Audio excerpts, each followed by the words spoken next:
ఏ ఖర్చు ఎంతైనా మంచిదేరా, గెలిచిందే లెక్క. కాకా గా 2 వార్డులు గట్టిగా చూసుకున్నావంటే కుర్చీ నీదే పక్క. అరే పోయిన తాపకే ఆత్రం చేసి ఆగం చేసిండ్రు. ఈసారి గట్ల గాకుండా చూసుకోండి జరా. అవతలోళ్ళు జరంత గట్టిగానే తిరుగుతున్నారట, మనోళ్ళు హుషారుండుర్రి.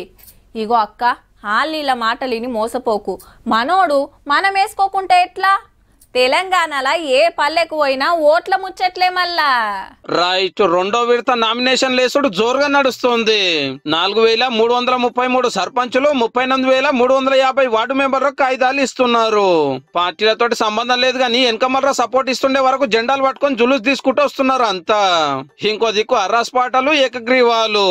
ఎన్నికల సంఘం వార్నింగ్లు ఇచ్చినా లోపల జరుగుతూనే ఉన్నాయి.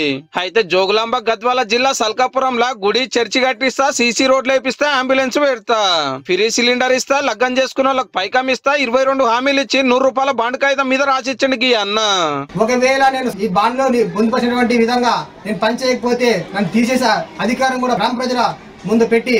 గద్వాల జిల్లా ఉత్తనూరులో ఎస్సీ రిజర్వ్ అయితే గీల నామినేషన్ వేయకుండా అడ్డం పడ్డారట కొందరు. మీరు దాసర్లు కదా, మేము ఎస్సీలం కదా, మామయ్యలు కానీ మీరు ఎందుకు వేస్తారు?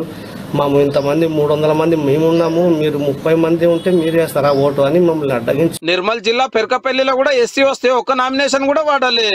ఊర్లో ఎస్సీలే లేరట. మరి ఇప్పటికి కూడా అధికారులు ఈ ఎస్సీ స్థానాన్ని కెన్సిల్ చేసి బీసీలకు ఇచ్చి ఆ 2 వార్డులను కూడా బీసీలకు ఇవ్వాలని గ్రామస్తులందరూ కోరుకుంటారు. రెండో విడతకు రేపటితోటి ఆకారు. ఎల్లుండి చెకింగ్, 6వ తారీఖు దాకా విత్డ్రాకు ఛాన్స్, 14 నాడు ఓట్లు. ఇక ఫస్ట్ విడతల 4236 సర్పంచ్లకు 25654 నామినేషన్లు వచ్చినాయి. ఒక్క పదవికి 6గురు పోటీ. రంగారెడ్డిలో ఎక్కువ వస్తే, ములుగులో తక్కువ వచ్చినాయి. ప్రచారం కూడా గట్టిగానే నడుస్తోంది. ఇంకో 10 రోజులైతే ఫస్ట్ విడత, అత్యంక 3 రోజులకు రెండో విడత, అదైనా 3 రోజులకు మూడో విడత ఓట్లు.